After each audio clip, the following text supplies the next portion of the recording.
Je pars avec ces 2 millions d'euros, vous me revoyez plus. En fait, on dit souvent qu'on est les généralistes, les médecins généralistes de la copropriété. Il faut qu'on puisse être sur tous les fronts. Juridiquement, il faut être carré, on engage sa responsabilité dans tout ce qu'on dit, dans tout ce qu'on fait. Des règlements de compte entre copropriétaires, parfois ils sont à deux doigts de se battre. Bonjour Christophe et bienvenue au Créateur Studio. Bonjour Calo.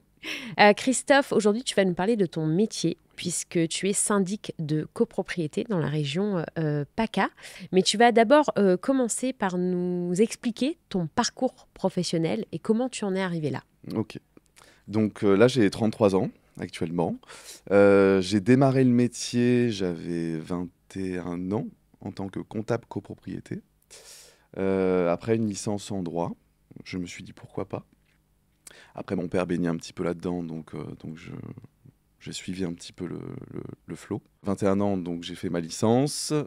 J'ai travaillé en 3 ans en tant que comptable copro. Et après ça, j'en avais un petit peu marre du métier, enfin en tout cas du milieu, j'étais jeune. Donc je me suis dit qu'il fallait que je reprenne mes études pour compléter mon parcours et que ce soit plus nourrissant pour moi. Donc là, j'ai repris, enfin je suis parti une année à l'étranger, à New York exactement, où il fallait que j'apprenne l'anglais parce que le cursus français pour apprendre l'anglais n'est pas incroyable. C'est bien vrai. Ouais. Donc à mon retour de l'étranger, j'ai repris 2 masters en droit, dont un en droit vitivinicole, donc le droit du vin et de la vigne. Donc voilà, donc rien à voir. Ah oui. Là, j'ai enchaîné donc pour pouvoir payer mes études, un boulot de barman d'un bar à vin. Et après, je suis passé donc juriste au château de Berne pendant quasiment un an. Mais j'ai arrêté parce que ça faisait un petit peu loin pour aller bosser, même si c'était magnifique comme expérience. Et de fil en aiguille, j'ai rencontré une dame qui partait à la retraite, qui vendait son cabinet. Et là, je me suis simplement dit pourquoi pas. Et on est parti comme ça. Je suis parti comme ça tout seul, j'avais 25 ans. Me voilà ici maintenant, au bout de Donc tant elle avait d'années. un cabinet de syndic, c'est bien Tout à ça? fait. Ok. Elle partait à la retraite, elle en avait marre. Et voilà, le pourquoi pas m'a dit bon, bah, je vais toquer à une banque. S'ils me disent oui, j'y vais. S'ils me disent non, j'y vais pas. Et puis je verrai à ce moment-là.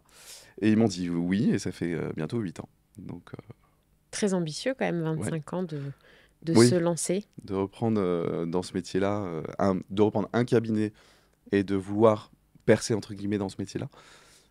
Oui, c'est plutôt ambitieux. C'est plutôt culotté, je dirais. Oui. Mais c'est ce qu'il faut, je pense, Ouais. pour se lancer.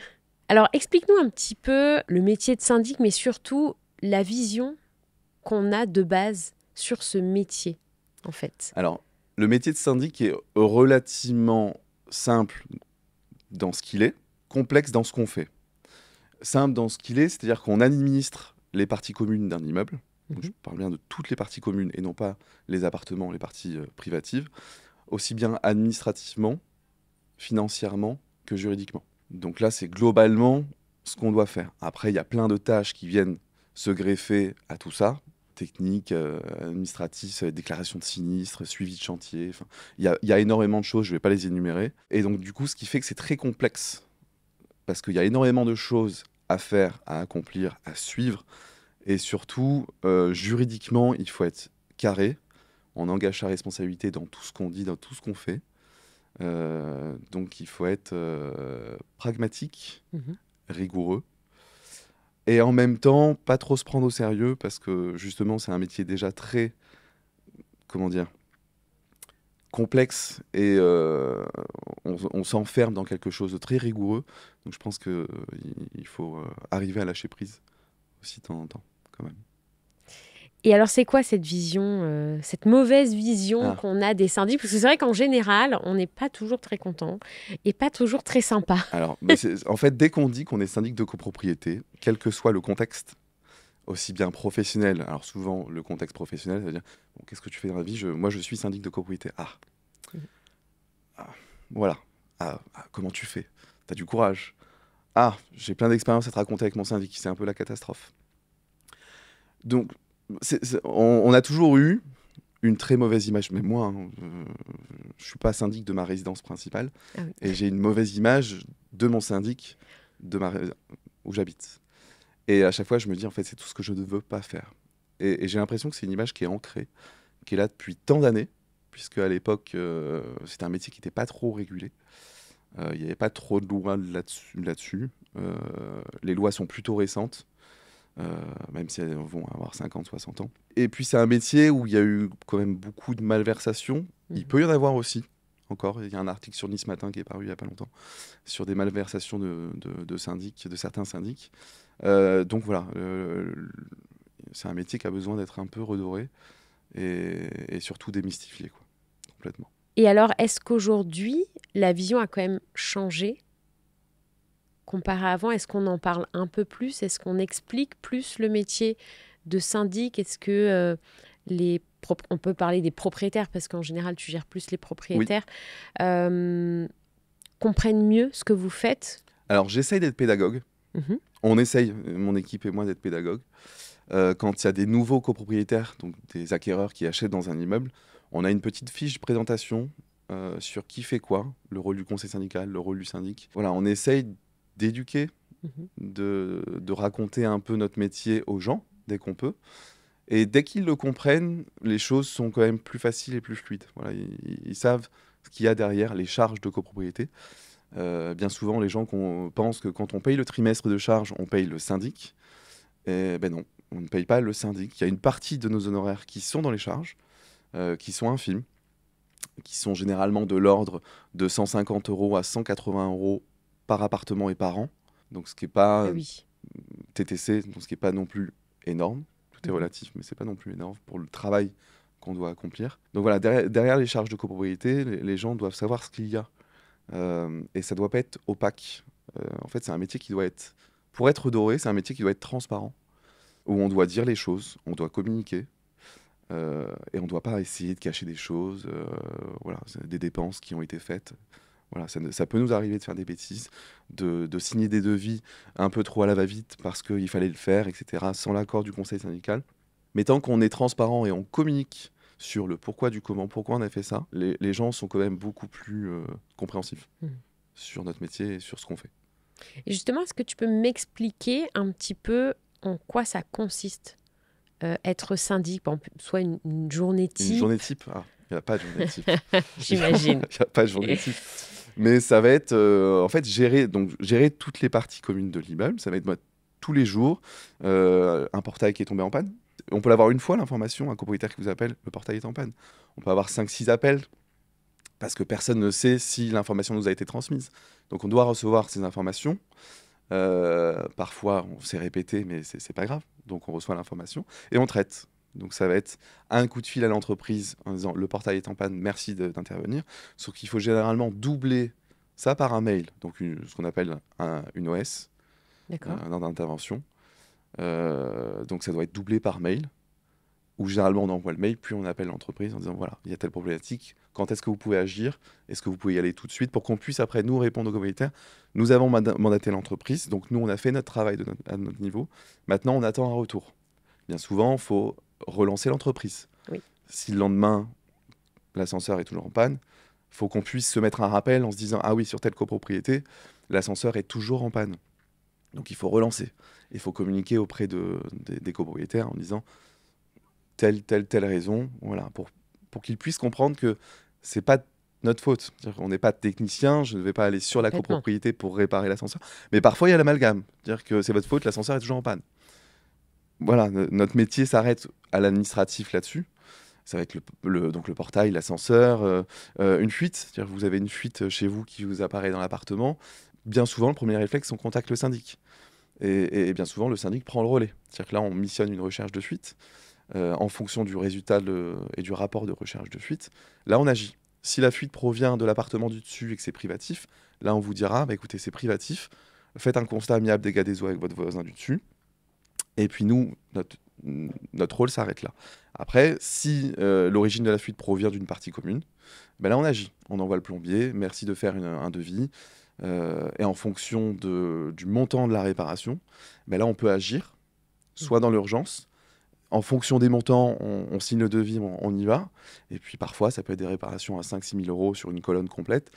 Et là, il faut s'adresser au conseil syndical, voire à l'Assemblée générale. Voilà. Donc il n'y a pas vraiment de journée type parce que les problématiques varient. Ce soir, j'ai un conseil syndical à 17h30. Il y a une problématique de fermeture du portail. C'est-à-dire qu'il n'y a pas de portail, mais ils veulent installer un portail. Donc là, il y a architecte. bureau d'études, rendez-vous avec les entreprises pour voir où va être positionné le portail, rendez-vous avec la mairie pour l'autorisation de la pose du portail. En fait, faites le lien avec tout le monde. Oui, tout à fait. En fait, on dit souvent qu'on est les généralistes, les médecins généralistes de la copropriété. C'est un peu l'image que j'ai et que je donne. Il faut qu'on puisse être sur tous les fronts. Oui. Et c'est pour ça qu'il n'y a pas de journée type, parce que les problématiques, ça va être un feu, un incendie dans une haie, la haie qui n'est pas arrosée, l'arrosage qui ne marche plus, le voisin un peu fou qui crie dans l'appartement, les gens qui étendent le linge sur les rambardes. Là, il faut faire un courrier, un rappel au règlement de copropriété. Parfois, ça va être un chien qui est promené sans laisse. Enfin voilà, c'est... Une multitude de situations. Et en dehors, du coup, des problématiques, par exemple, à résoudre, à gérer, est-ce que le métier va au-delà aussi ? Oui. Bien souvent, alors on est des êtres humains, Bien et sûr. on gère les êtres humains, on gère leur cocon, on gère aussi bien... On est un peu dans l'intime, c'est-à-dire que bien souvent on va chez eux pour les expertises, pour les problématiques. Donc il faut savoir gérer l'être humain. Et c'est peut-être, je dirais, 50 ou 60% de notre travail, j'exagère peut-être un peu, mais en tout cas une très grosse partie de notre travail, c'est gérer l'être humain qu'on a en face, dans sa problématique, parce que lui, il a une fuite, ça se répare pas tout de suite, il faut qu'il mette une bassine, il y a une angoisse chez la personne, forcément. Donc il faut gérer, savoir l'accompagner, savoir lui parler. Et puis ça dépend aussi de nous, comment on est. Si on est fatigué, si on a passé une mauvaise nuit, on va pas pouvoir prendre la personne en face de la même manière. Parfois, on est un peu plus sec. Une grande partie de notre travail, c'est au-delà de notre travail, c'est gérer l'être humain. Et en assemblée générale ou en réunion, quand on gère des assemblées générales et qu'il y a des rancœurs, qu'il y a des règlements de compte entre copropriétaires, parfois, ils sont à deux doigts de se battre. Faut gérer ça. Oui. On se dit, qu'est-ce qu'on fait ? On laisse faire. Oui, de la gestion de conflits. Exactement. Donc, on a des formations, mais parfois, l'application des formations, dans la réalité, c'est compliqué. Voilà. Donc, c'est aussi ça, notre travail. Comment on peut avoir une vision un peu plus dynamique, plus jeune aujourd'hui de ce métier ? Justement, parce que c'est vrai qu'on a souvent cette mauvaise image, oh mon Dieu, le syndic. Ouais. C'est un peu opaque, oui. le métier de syndic. C'est un peu... Alors, comment avoir une vision ou un dynamisme un peu plus important ? Je pense que ça passe vraiment par la communication. Il faut que le syndic communique. Il faut que les copropriétaires communiquent. C'est un peu comme dans un couple, c'est un peu comme dans toute relation humaine. Il ne faut pas attendre que ça monte. Il ne faut pas attendre des non-dits pour dire « ça va pas ». Il faut savoir les dire. Ah, Christophe, est-ce que vous avez peut-être oublié ça ? Ah oui, c'est vrai, j'ai oublié. Assumer le fait qu'on puisse oublier, mais le communiquer. Voilà. Donc la communication, la transparence. Je l'ai dit, je le redis, et je pense que c'est la base aussi de notre métier. Transparent. On fait les choses, on les explique, on le dit pourquoi. On n'a rien à cacher, aussi bien financièrement. Nous, aujourd'hui, quand on reçoit les relevés de compte bancaires, parce que chaque copropriété a un relevé de compte bancaire, on gère l'argent des gens. C'est-à-dire que vous payez les charges, et ces charges sont encaissées sur ce compte bancaire qui est au nom de la copropriété. Tous les mois, quand on reçoit le relevé, comme vous recevez le relevé, on fait notre rapprochement bancaire, c'est-à-dire qu'on compare la réalité du relevé de compte bancaire et ce qu'on a effectué comme dépenses sur le logiciel, par exemple, etc. Les virements qui ont été faits. Et une fois que le rapprochement bancaire est fait, on met à disposition de tous les copropriétaires le relevé de compte bancaire. On dit voilà, ce mois-ci, c'est passé ça. On a fait ça comme dépense. Et là, les copropriétaires sont libres de nous dire ah, j'ai vu ça, pourquoi vous avez fait ça, etc. En fait, c'est une transparence totale. Et aujourd'hui, les copropriétaires, chez la plupart de mes confrères, ils peuvent vérifier ça. Quand je dis dynamique, ça va avec la communication, ça va avec la réactivité. C'est vrai que j'en ai pas parlé, la réactivité. Il faut être réactif. Et du moins, si on ne peut pas l'être, il faut dire, donc là, il faut communiquer pourquoi on ne peut pas l'être. Je suis en rendez-vous, je vous rappelle plus tard. J'ai mandaté le plombier, j'ai pas de nouvelles à ce moment-là. J'essaye de le rappeler tout à l'heure quand je sors de rendez-vous, et je vous tiens au courant.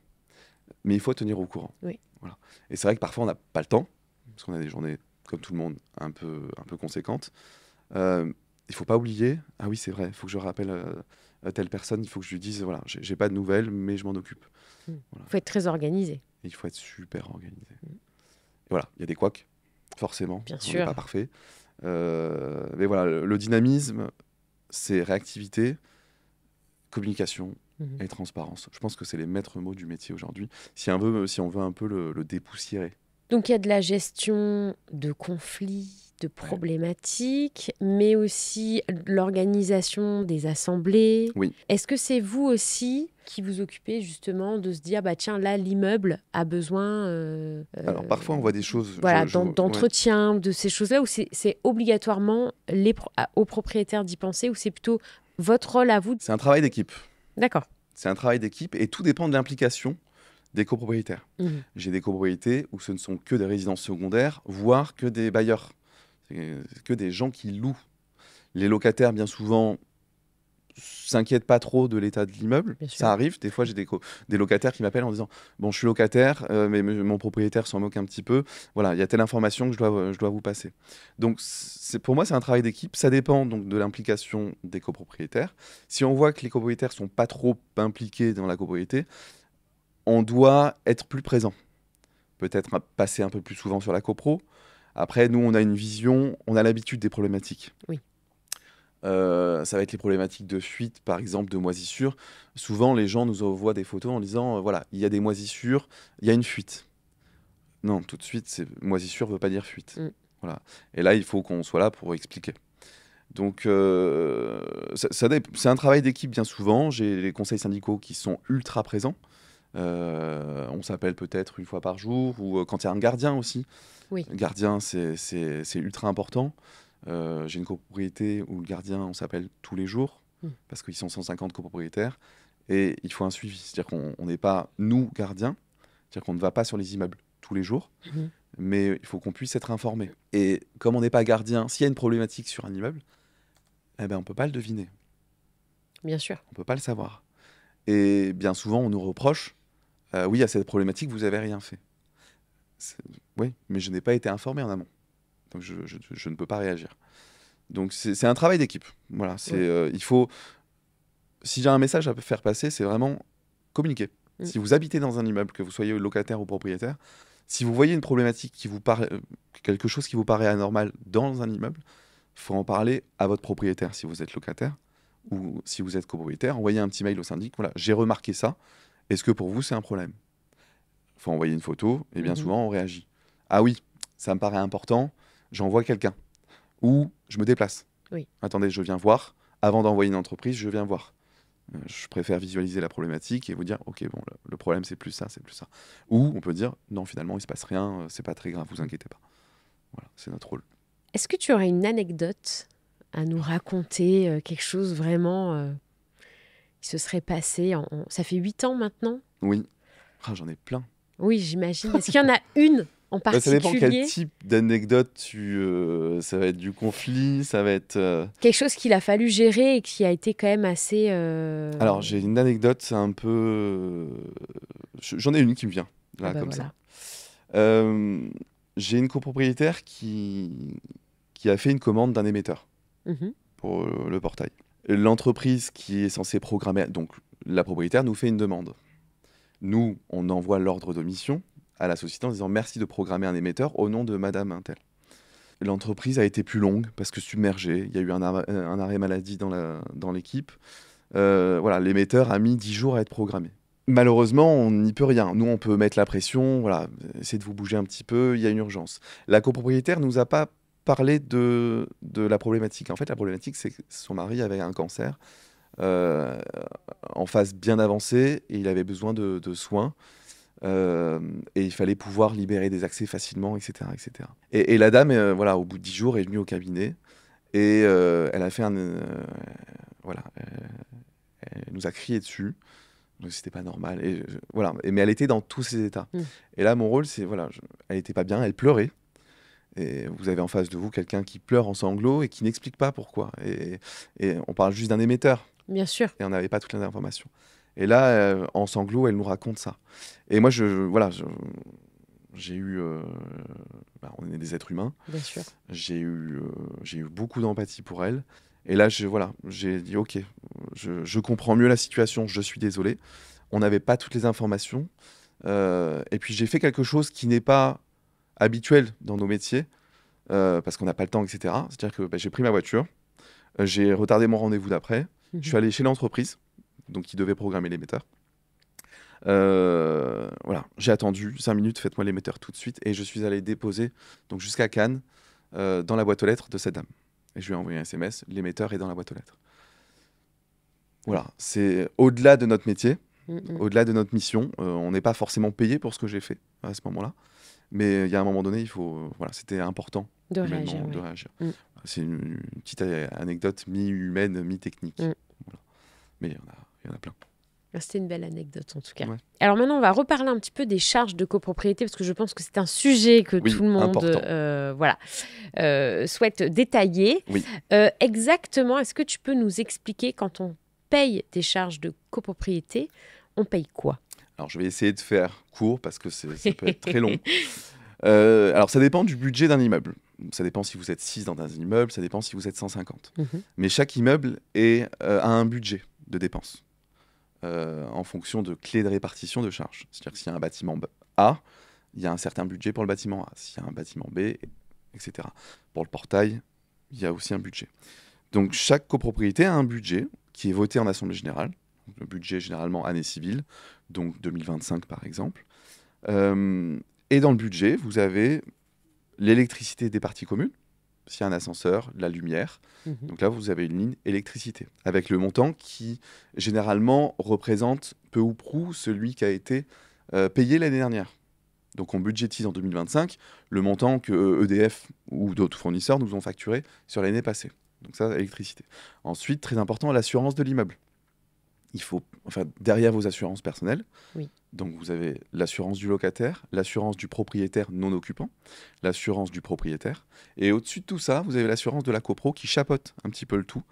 Et c'est un peu le dernier recours. Donc c'est un peu l'assurance qui prend tout en charge, en fonction des dépenses, bien sûr. Mais c'est le dernier recours des assureurs. Donc le montant des assurances copro, généralement, c'est important. Et la sinistralité peut très vite être impactée. Vous avez une fuite chez vous, même si c'est privatif. Petite anecdote vite fait dans le cadre du budget. Un aquarium qui pète dans un appartement et qui endommage un parquet, Oui. vous avez certaines conventions d'assurance qui disent qu'en gros, le parquet est pris en charge par l'assurance de la copropriété. C'est comme ça. D'accord. Voilà. Mais voilà, il faut le savoir, et même si c'est privatif.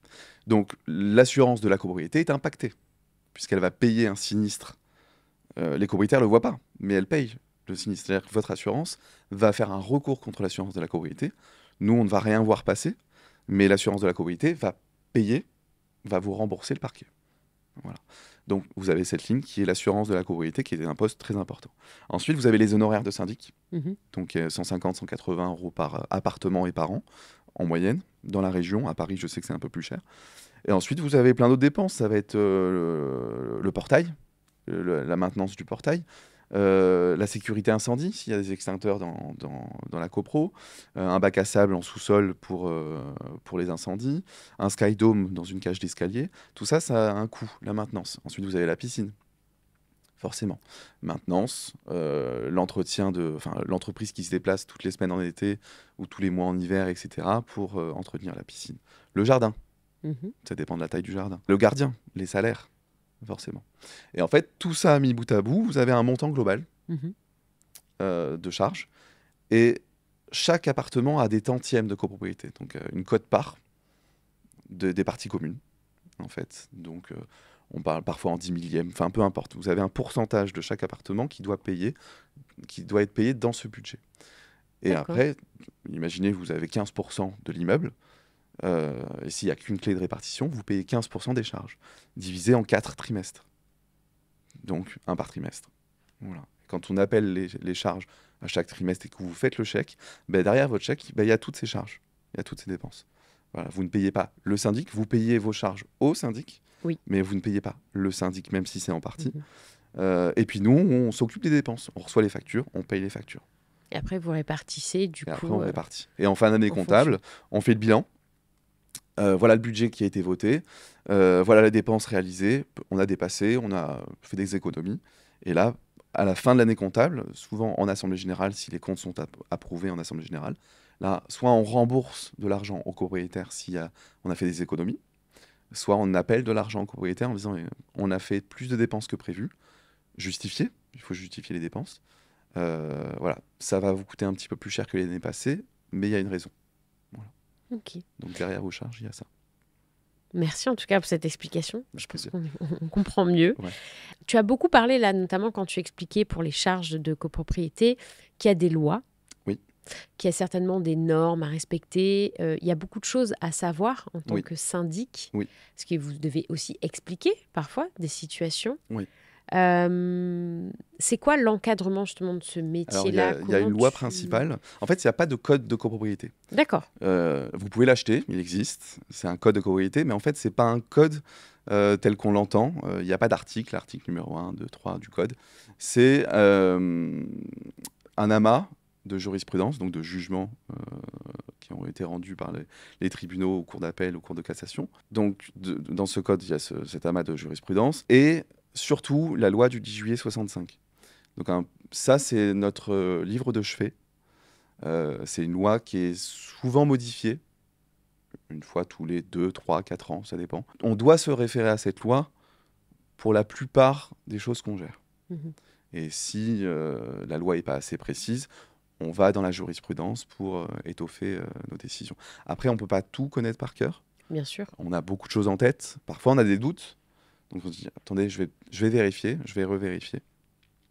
Mais après, ça va pas être que ça va être de l'urbanisme. Mhm. Par rapport à une climatisation qui doit être posée en façade, par exemple, ou c'est des règles d'urbanisme D'accord. qui s'appliquent. Et pour ça, est-ce que vous faites appel, par exemple, à des juristes ou On peut. des avocats Si on a des pour doutes, être justement aidés? souvent, Oui. Faut pas avoir peur de le dire. Je pense que c'est important d'avoir des incertitudes. Mhm. Vaut mieux en avoir plutôt que d'être certain de tout.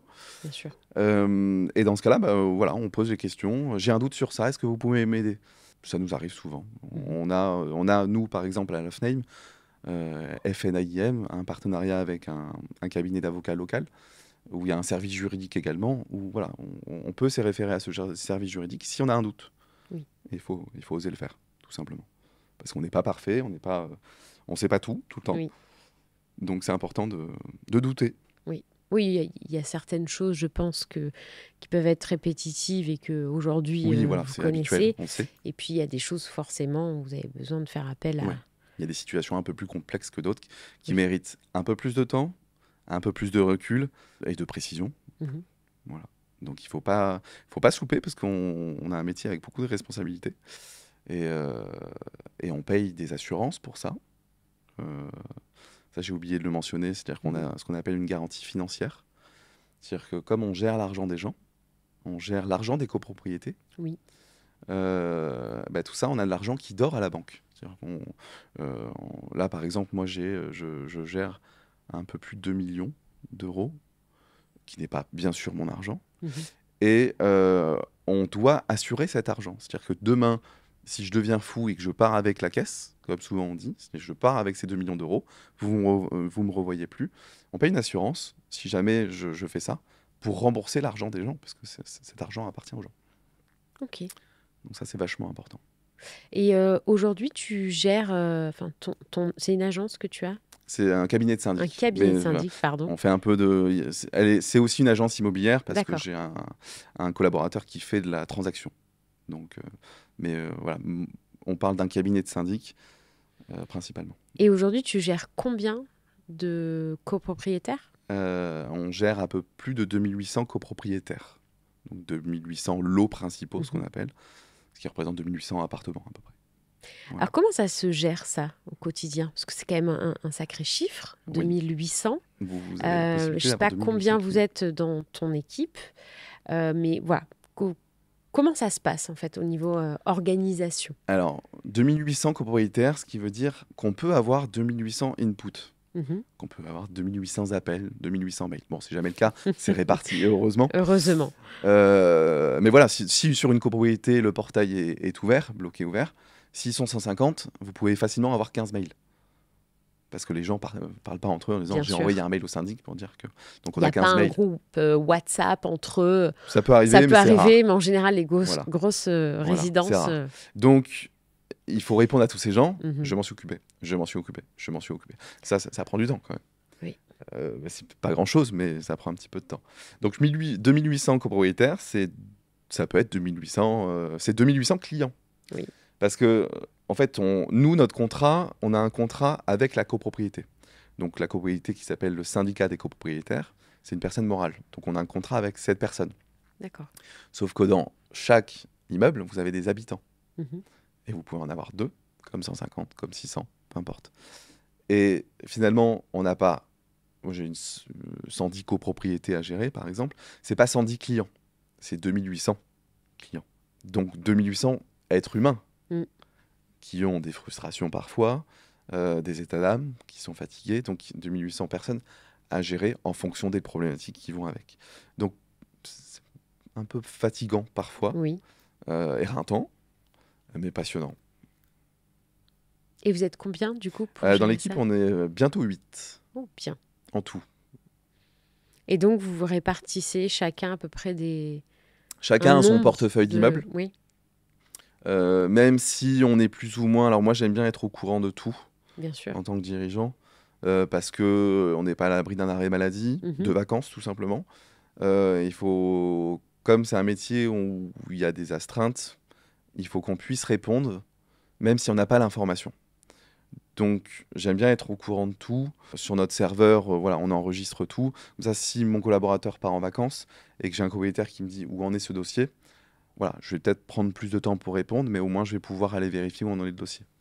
Donc, oui, ça, c'est important que c'est tout le monde ait vachement l'information, en fait. que l'information circule. Oui. Justement, en fait, je parlais de communication tout à l'heure.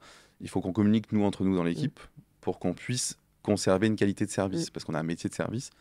Et il faut qu'on assure cette qualité-là. Donc voilà, on se répartit un peu un nombre d'immeubles équitable entre nous. Après, vous avez un ou une comptable généralement pour le portefeuille. En fonction de la quantité de travail, une assistance comptable ou un autre comptable. Vous avez 1, 2, 3 assistants qui sont là pour nous aider dans les tâches quotidiennes pour gagner du temps. Parce que c'est un métier où on a énormément de choses à faire, beaucoup d'appels. Le téléphone sonne une cinquantaine de fois par jour. Les mails, 150, 200 mails par jour. Donc, il faut qu'on puisse absorber tout ça. Donc, les assistants copro, c'est un peu les hommes et les femmes de l'ombre qui nous aident à faire notre métier correctement. Et généralement, ces personnes travaillent plus vite que nous. Elles font beaucoup de choses dans la journée, beaucoup de traitements, beaucoup de mails. Et heureusement qu'on les a. Enfin, comme dans beaucoup de métiers, en tout cas. Mais... Alors, où se situe, du coup, ton cabinet ? Alors nous, on est juste en face du Palais des Congrès de Juan-les-Pins. D'accord. Vraiment, vous traversez la rue, on est juste en face, on fait l'angle. Voilà. Okay. Et là, au 1er août, on prend des nouveaux locaux. Alors, on conserve cette agence immobilière. Ça sera une agence immobilière, donc on conserve le commercial là-bas.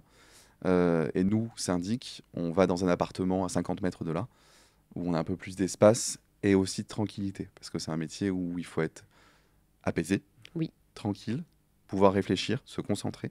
C'est compliqué tous les jours. Donc voilà, j'ai décidé pour la qualité de vie au travail de faire cette démarche-là. Du coup, ton agence et ton cabinet s'appelle Volcanic Immo. Oui. On peut vous retrouver donc sur Instagram, également Facebook et LinkedIn. Tout à fait. Ok, donc on mettra en description pour ceux que ça intéresse. Du coup, tous vos comptes. Oui, avec plaisir. Pour qu'on puisse vous retrouver. En tout cas, merci beaucoup, Christophe, merci à toi. pour cet échange. J'ai bien appris sur le métier, sur le métier de syndic de copro, oui. Et écoute, on te retrouve sur Juan-les-Pins. Avec plaisir. Voilà, merci beaucoup en tout cas. Merci à toi.